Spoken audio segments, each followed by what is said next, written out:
नमस्कार। चलिए आज एक ऐसे सफर पर चलते हैं जो हजारों साल पुराना है। एक ऐसी दुनिया में जहां आस्था का मतलब वो नहीं था जो आज हम समझते हैं। कभी सोचा है कि देवताओं का जन्म आखिर हुआ कैसे और इसकी जड़ें प्रकृति की पूजा में कितनी कितनी गहरी हैं? ये बातें हमें सीधा उस जमाने में ले जाती हैं जब न तो आज जैसा समाज था और न ही कोई संगठित धर्म। ये वो वक्त था जब इंसान का रिश्ता किसी किताब या किसी के दिए उपदेश से नहीं, बल्कि सीधा अपने आसपास की धरती, आसमान और मौसम से था। तो चलिए सबसे पहले ये समझने की कोशिश करते हैं कि उस प्राचीन इंसान की जिंदगी आखिर थी कैसी। वो इंसान जो हर पल पूरी तरह से प्रकृति के रहमो करम पर जी रहा था। जरा एक पल के लिए उस दुनिया की कल्पना कीजिए जहां हर दिन एक नई जंग है, जहां हर सुबह आंख इस सवाल के साथ खुलती है कि क्या आज का दिन सुरक्षित बीतेगा। जिंदगी का हर एक पल अनिश्चित था। क्या बारिश होगी, क्या सूखा पड़ेगा, या फिर कोई तूफान आकर सब कुछ तबाह कर देगा, कोई नहीं जानता था। और ये कोई मामूली सवाल नहीं थे। नहीं, ये तो रोज की सच्चाई थी।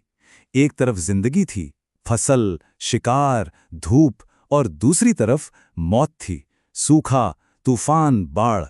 मतलब प्रकृति सिर्फ कोई खूबसूरत नज़ारा नहीं थी, बल्कि वो एक ऐसी ताकत थी जो जिंदगी और मौत का फैसला सुनाती थी। और इसी रोजमर्रा के जद्दोजहद से इंसान के मन में दो बहुत गहरी भावनाएं पैदा हुईं। एक था डर, और डर के साथ साथ था सम्मान। और यही दो भावनाएं थीं जो आगे चलकर आस्था की पहली नींव बनी। इसका सबसे अच्छा उदाहरण है सूरज।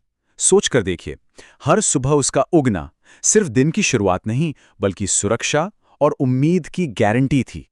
उसके बिना सिर्फ अंधेरा था, ठंड थी और भूख थी। तो ये तो होना ही था कि धीरे धीरे सूरज को एक दैवीय शक्ति का दर्जा मिल। अब आग को ही ले लीजिए। इसकी भूमिका दोहरी थी। एक तरफ ये वो दोस्त थी जो सर्दी में गर्मी देती, खाना पकाती और जंगली जानवरों से बचाती थी। तो दूसरी तरफ ये वो दुश्मन थी जो एक झटके में सब कुछ जलाकर राख कर सकती थी। ये जो विरोधाभास था ना, ये बहुत गहरा और शक्तिशाली था। पानी के साथ भी बिल्कुल यही कहानी थी। नदियां जीवन देती थीं, बस्तियां बसाती थीं, तो वहीं अचानक आने वाली बाढ़ सब कुछ छीन भी लेती थी। ऐसे में ये सोचना बहुत स्वाभाविक था कि इन ताकतों का जरूर कोई अपना मिजाज है, अपनी कोई मर्जी है। और यहीं से इंसानी सोच में एक बहुत बड़ा मोड़ आया। अब सवाल ये नहीं था कि ये ताकतें क्या हैं, बल्कि सवाल ये बन गया कि ये चाहती क्या हैं। और बस यहीं से इन शक्तियों को एक चेहरा मिला, एक पहचान मिली। उस जमाने के इंसानों के लिए आसमान से बिजली का गिरना या नदी में बाढ़ का आना कोई हादसा नहीं था। उन्हें लगा कि ये कोई संयोग नहीं, बल्कि किसी बहुत शक्तिशाली अदृश्य ताकत के फैसले हैं।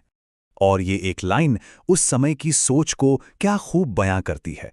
इसमें प्रकृति को इंसानी भावनाओं और इरादों से देखने का जो तर्क है वो साफ झलकता है। यहीं से प्रकृति के मानवीकरण की शुरुआत हुई। और मजे की बात यह है कि ये सोच किसी अंधविश्वास से नहीं, बल्कि एक बहुत ही तार्किक प्रक्रिया से निकली। देखिए, पहले किसी घटना का अनुभव होता था, फिर उससे जुड़ी भावना पैदा होती थी, डर या हैरानी। फिर दिमाग उसकी व्याख्या करता था कि जरूर इस ताकत का कोई इरादा है, और आखिर में उसे एक पहचान दे दी जाती थी। एक तरह से ये दुनिया को समझने का उस जमाने का विज्ञान था। और बस यहीं से हम इस सफर के आखिरी पड़ाव पर पहुंचते हैं। वो पड़ाव जहां प्रकृति की इन शक्तियों को आखिरकार वो रूप मिला जिन्हें आज हम देवी देवताओं के नाम से जानते हैं। अब इन शक्तियों को नाम दिए गए, उनके इतिहास गढ़े गए और उनसे जुड़ी कहानियां बनाई गईं।